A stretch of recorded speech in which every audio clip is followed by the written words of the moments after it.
충청북도 제천 깊은 산골. 겨울이면 눈부터 얼고 여름이면 안개부터 피어오르는 그곳엔 오직 56채의 집만 남아 있었습니다. 그중 유난히 고요한 흙집 한 채에 전직 군인 이춘배는 아들과 단둘이 살고 있었습니다. 그는 평생을 규율과 절제로 살아온 사내였고 늦둥이 외아들 이도우는 그가 세상에서 유일하게 웃음을 보여주는 존재였죠. 춘배는 은퇴 후 농기계 수리점을 하며 근근히 살아갔습니다. 그렇게라도 아들 하나 건사해 보려 애썼죠. 하지만 평범하던 어느 날 도훈이 조선소에서 일하던 중 8미터 위에서 추락하는 사고를 당했습니다. 긴급 수술은 했지만 결과는 잔인했습니다. 하반신 완전 마비. 젊은 피가 육신에 갇힌 채 숨쉬는 감옥 속에 놓여버린 것입니다. 처음엔 침묵뿐이었습니다. 눈물도 분노도 없이 춘배는 도훈의 손을 잡고 병상 앞에 앉아 있었습니다. 아들은 멍하니 천장만 바라봤고 말 한마디 없던 그 고요가 더 큰 고통으로 다가왔습니다. 군대에선 총성이 있었고 전쟁터에선 폭음이 있었지만 이 침묵은 그런 어떤 소리보다도 더 무서웠습니다. 그렇게 몇 달이 흘렀을 무렵 한 여자가 병실에 나타났습니다. 단정하게 묶은 머리, 기름기 없는 얼굴, 그리고 남의 고통을 껴안을 줄 아는 묘한 눈빛. 그녀는 도훈의 간병을 맡게 된 병원 소속 간병인이었고 이름은 박가을이었습니다. 처음엔 그저 업무처럼 보였죠. 식사 보조, 체위 변경, 위생 처리. 하지만 가을은 달랐습니다. 그의 손길엔 조용한 연민이 있었고 말투엔 사람을 사람답게 대하는 따뜻함이 배어 있었습니다. 도훈은 한참을 버티다 처음으로 말했습니다. 이름이 뭐예요? 박가을이요. 겨울에 태어났는데 이상하게 이 이름을 받았어요. 그 이후부터였죠. 도훈의 눈빛이 바뀌기 시작한 건요. 퇴원 후 가을은 놀랍게도 도훈의 곁에 남겠다고 말했습니다. 춘배는 처음엔 거절했습니다. 어르신, 저 그냥 간병인 아니에요. 이젠 가족이고 싶어요. 그 말에 춘배는 당혹스러웠지만 속으로는 이미 알고 있었습니다. 아들이 처음으로 살아있으려는 의지를 보인 건 이 여자 덕분이라는 것을요. 그리고 그렇게 둘은 결혼했습니다. 산골 흙집 마당에서 조촐하게 상을 차리고 몇 안 되는 이웃들 앞에서 휠체어에 앉은 신랑과 그 옆에 선 신부는 서로의 손을 꼭 잡았습니다. 춘배는 그날 처음으로 눈물을 훔쳤습니다. 내 아들 다시 살아나는구나. 그렇게 믿었죠. 그러나 운명은 또 한 번 이 가족을 비웃듯 고개를 돌립니다. 가을의 발끝이 자꾸만 휘청거리기 시작한 건 결혼 후 8번째 달부터였습니다. 가을이 처음 넘어진 건 툇마루였습니다. 마당에서 밥상을 치운 후 빈 접시를 안고 들어오다가 갑자기 무릎이 풀리며 그대로 주저앉고 말았죠. 가슴 철렁한 소리에 놀라 달려나간 춘배는 가을의 손목을 부여잡고 물었습니다. 괜찮은 거냐? 가을은 멋쩍은 웃음을 지었습니다. 괜찮아요. 순간 어지러워서 그랬나 봐요. 하지만 그날 이후 넘어진 일이 3번이나 더 반복되었습니다. 이유는 매번 달랐습니다. 미끄러웠다, 무릎에 힘이 없었다, 허리가 당겼다. 하지만 이상하리만큼 그 어떤 날도 납득이 되지 않았습니다. 그러던 어느 날 고추장을 사러 읍내에 나간 춘배는 병원 간판을 지나치며 발걸음을 멈췄습니다. 집에 돌아오자마자 단도직입적으로 말했죠. 병원 가자. 가을은 잠시 당황하더니 고개를 저었습니다. 아버님, 정말 괜찮아요. 그냥 좀 쉬면 되니까요. 그 말이 어쩐지 슬프게 들렸습니다. 춘배는 그녀의 말에 아무 대꾸하지 않았고 이튿날 아침 차량 시동을 걸며 말했습니다. 더 미루면 안 돼. 병원 진료실에서 흰 가운을 입은 젊은 신경과 의사는 두 사람의 눈을 마주보며 조심스럽게 말했습니다. 지금은 정확한 검사가 필요하지만 척수신경계에 염증이 생겼을 가능성이 있습니다. 진행성 신경마비입니다. 치료를 받지 않으면 하반신 마비로 이어질 수 있어요. 그 말을 듣는 순간 가을의 얼굴에서 핏기가 싹 가셨습니다. 춘배는 입술을 꼭 깨물며 의자 등받이를 손으로 움켜쥐었습니다. 하반신 마비라는 단어는 이제 그에게 익숙한 저주 같았습니다. 귀가 길 두 사람은 아무 말이 없었습니다. 차량 안엔 엔진 소음과 바깥 풍경만 흐르고 있었고 라디오는 꺼져 있었습니다. 마당에 도착해 차 문을 연 뒤 가을은 조용히 말했습니다.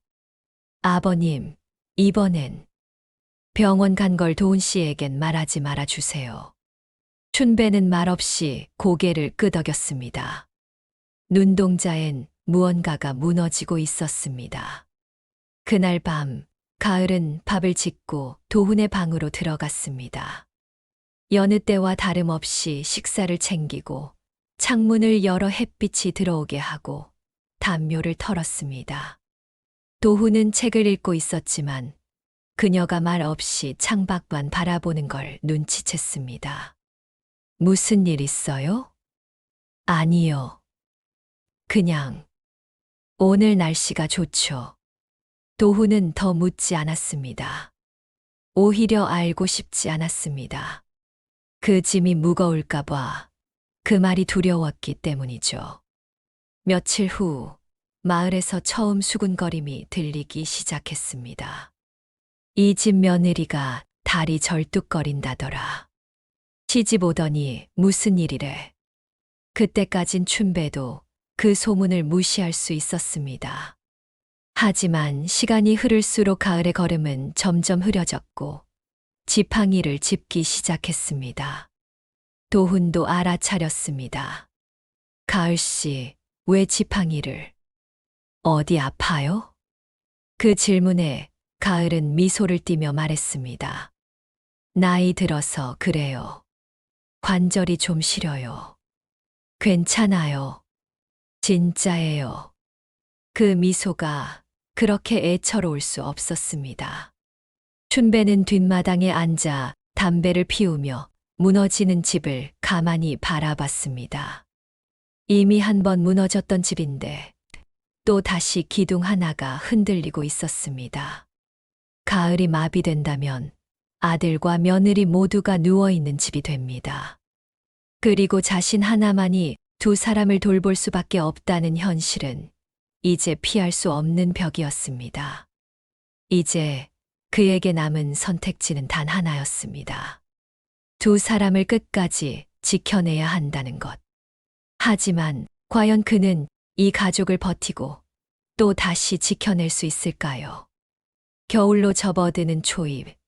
바람은 매서웠고 사람들의 말은 그보다 더 차가웠습니다.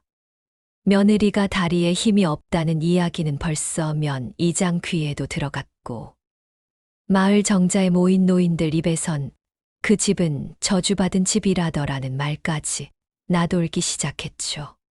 가을은 점점 지팡이도 쓰지 못할 정도로 다리에 힘이 빠졌습니다. 그 무렵부터 그녀는 휠체어를 타야 했고 도훈과 나란히 거실에 앉아있는 모습이 마을 주민 몇몇에게 포착되며 기이한 오해로 번지기 시작했습니다. 둘 다 앉아있고 혼자 걷는 시아버지가 며느리를 씻긴다. 그 그림은 마을 사람들 상상에 더러운 그림자를 드리웠습니다. 어느 날 오후 장날에 읍내로 내려간 춘배는 시장 입구에서 한 무리 아주머니들과 마주쳤습니다. 마을 사람 정미가 반쯤 웃으며 말했죠. 어르신, 요즘 좀 바쁘시겠어요. 두 분 다 누워 계신다며. 춘배는 대답하지 않았습니다. 대신 짐을 더 꽉 쥐었고 말끝을 흐리는 정미의 눈길을 피했습니다. 집에 돌아온 그는 곧장 희수를 씻기러 욕실로 향했습니다. 물을 데우고 의자에 앉힌 뒤 천천히 수건으로 몸을 닦아주던 그 순간 가을은 조용히 눈을 감았습니다. 아버님, 제가 이렇게까지 민폐가 되어 죄송해요. 춘배는 대꾸하지 않았습니다. 수건을 조용히 헹구며 이게 부끄러운 일이 아니라는 듯 한 동작 한 동작 정성껏 해냈습니다. 하지만 그날 밤 창밖에서 수상한 인기척이 들렸습니다. 춘배가 현관문을 열자 저 멀리 골목, 어귀에 서 있던 두 명의 동네 남자들이 고개를 푹 숙인 채 달아났습니다. 그는 담배를 피워 물고 마당에 앉아 있었습니다. 어두운 하늘 아래 그의 그림자만이 멀어져 가는 사람들을 뒤따르고 있었습니다. 며칠 후 면사무소에서 공문이 도착했습니다. 장애인 복지 실태조사. 춘배는 그 종이를 보며 한참 동안 움직이지 않았습니다. 공무원이 온다는 말에 가을은 그날 저녁 조용히 방에 들어가 문을 잠갔습니다. 그리고 조사 당일 복지사와 함께 온 낯선 여성 공무원은 말투는 공손했지만 눈빛은 차가웠습니다. 두 분 모두 거동이 어려우신데 누가 주된 돌봄을 맡고 계신가요? 제가 합니다. 목욕 같은 개인, 위생도 전부 맡으시는 건가요? 네. 어쩔 수 없습니다. 여성 공무원의 눈빛은 그 순간 미세하게 흔들렸습니다. 그녀는 곧장 희수를 별실로 데려가 따로 면담을 시작했죠. 그 자리에서 무슨 일이 있었는지 아무도 알지 못했지만 희수는 한참 뒤 울면서 방에서 나왔습니다. 그날 밤 도훈은 눈을 붉히며 아버지에게 말했습니다.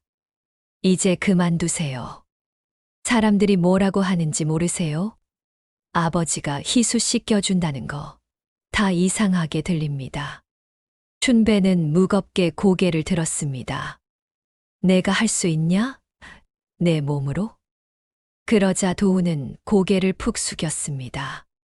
말없이 눈물을 떨궜죠. 그 순간 방 안에서 희수의 흐느낌이 들렸습니다. 그녀는 자신의 존재가 이 가족 모두에게 짐이 되고 있다는 죄책감에 사로잡혀 있었습니다. 다음 날 아침 그녀는 입을 열었습니다. 아버님, 제가 집을 나가면 괜찮아질까요? 춘배는 그 말에 대답하지 못했습니다. 단단한 손이 떨리고 있었고 아버지의 눈에선 굳은 살 위로 스며든 눈물이 한 방울 떨어지고 있었습니다. 그는 아직도 싸워야 할 적이 많은 전쟁 속에 홀로 남겨진 전우처럼 침묵 속에 결의를 다지고 있었습니다.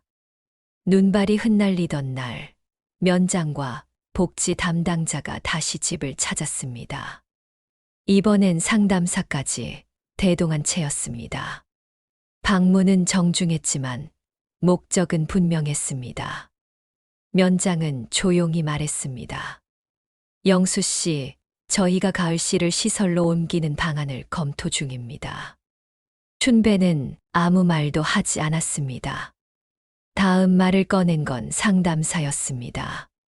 가정 내 돌봄이 신체적으로나 심리적으로 한계에 다다른 상황이에요.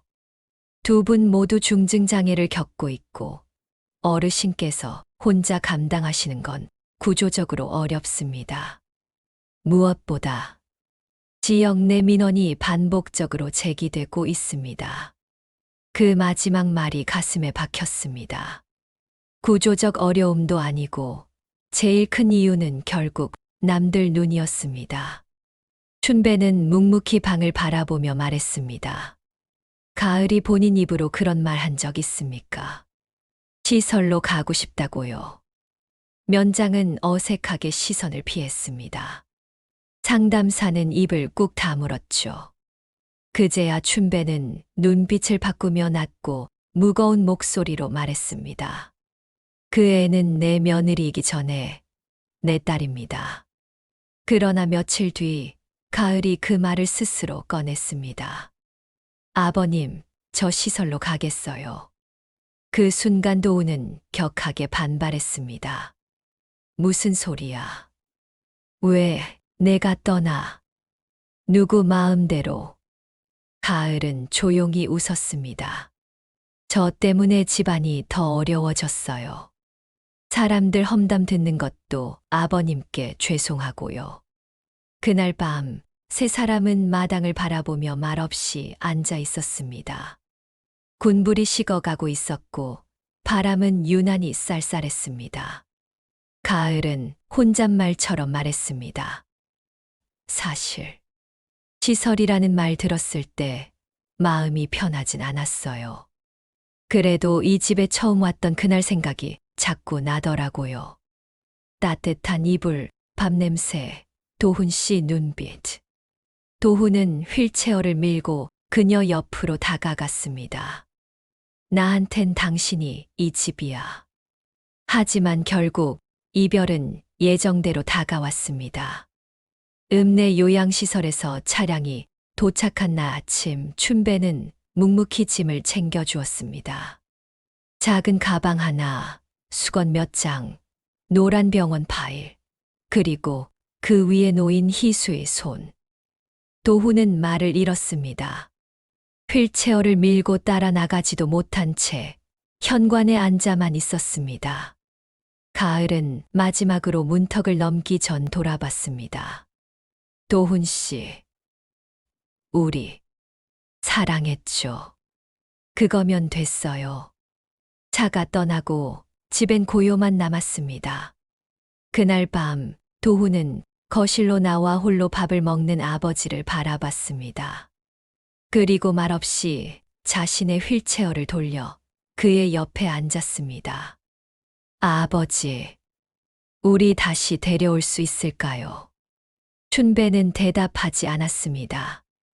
눈에 고인 술기운을 탓하듯 잔만 다시 채웠습니다. 그 순간부터 이 집은 하나의 중심을 잃은 채 무너져 가기 시작했습니다. 도훈은 다시 침묵으로 돌아갔고 춘배는 말수가 줄었습니다. 밥상은 두 사람분만 차려졌고 수저는 항상 하나가 남았습니다. 마치 가을이 언제든 다시 돌아올지도 모른다는 기대로 남겨진 자리가 되어버린 듯했죠.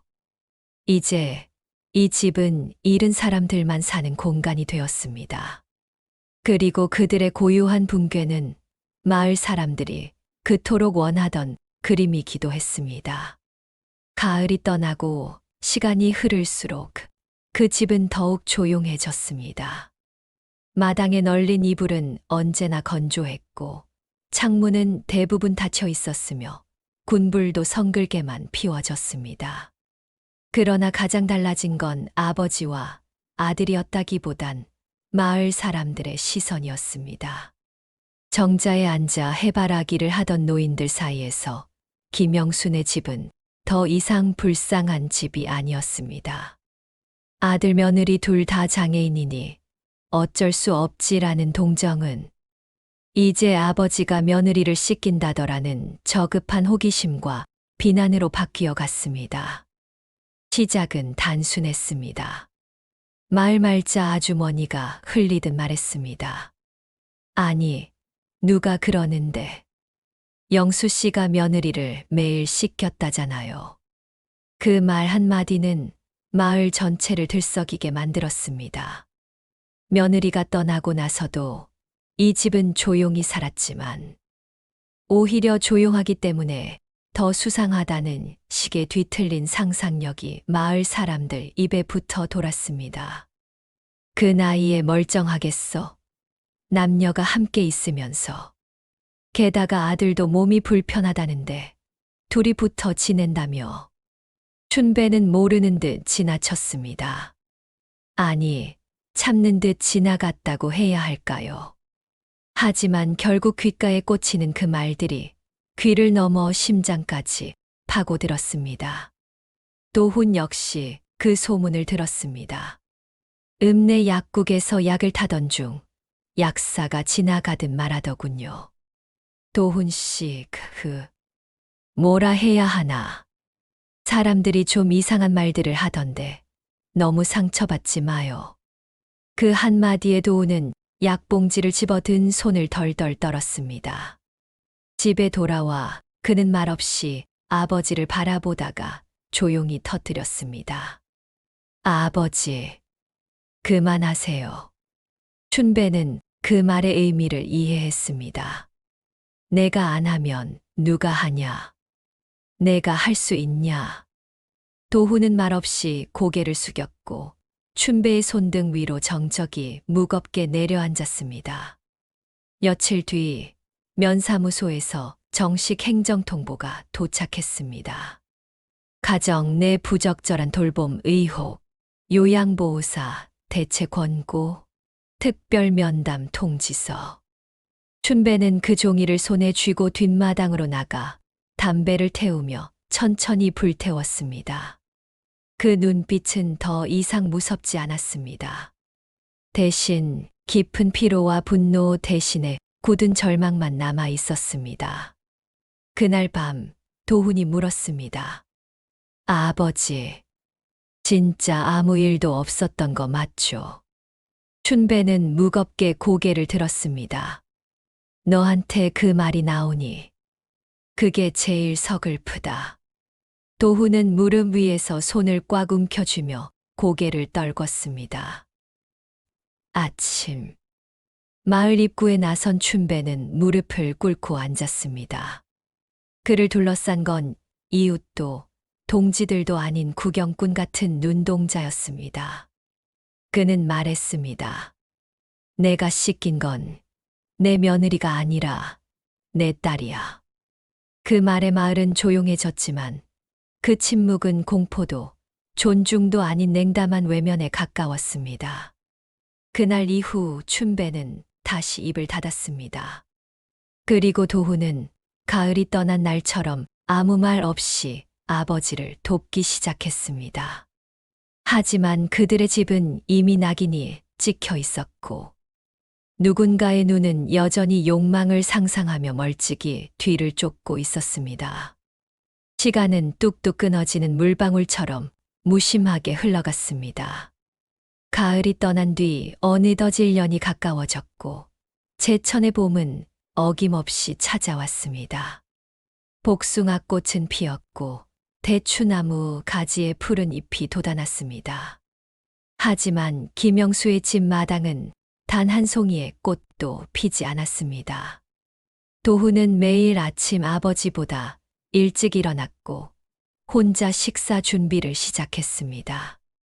더 이상 아버지가 모든 걸 짊어지지 않도록 하겠다는 의지였죠.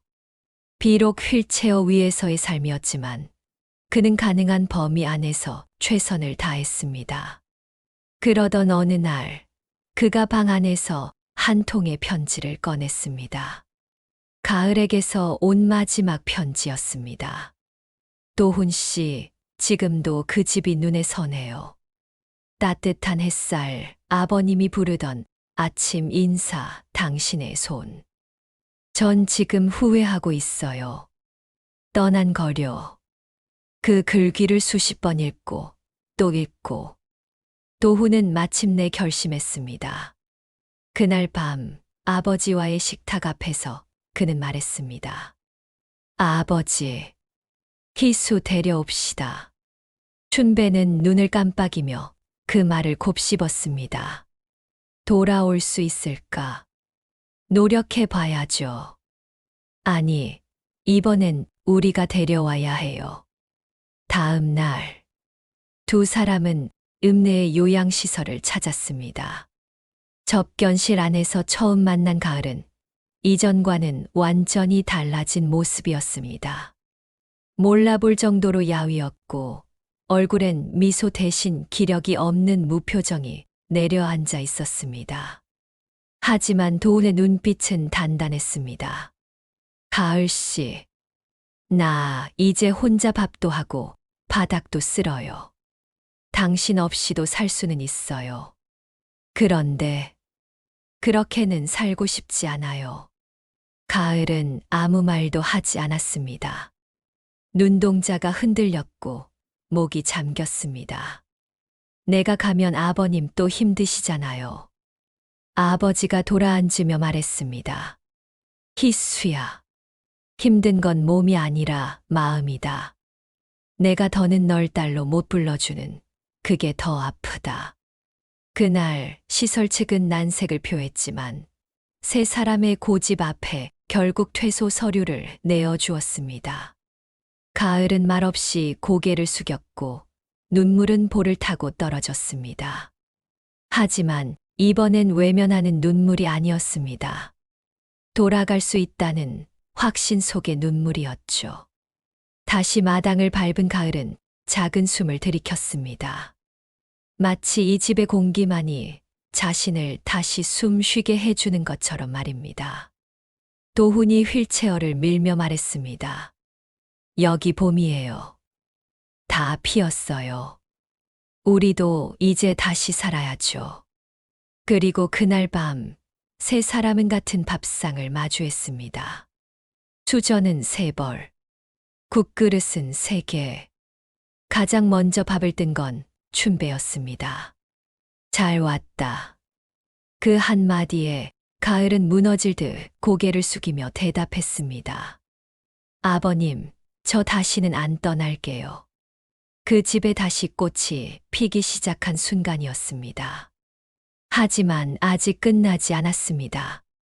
사람들의 시선은 사라지지 않았고 마을은 여전히 그들을 이상한 가족이라 불렀습니다. 그러나 그들은 흔들리지 않기로 결심했습니다. 왜냐하면 이제는 세 사람이 스스로를 지키기 위한 전쟁을 준비하고 있었으니까요.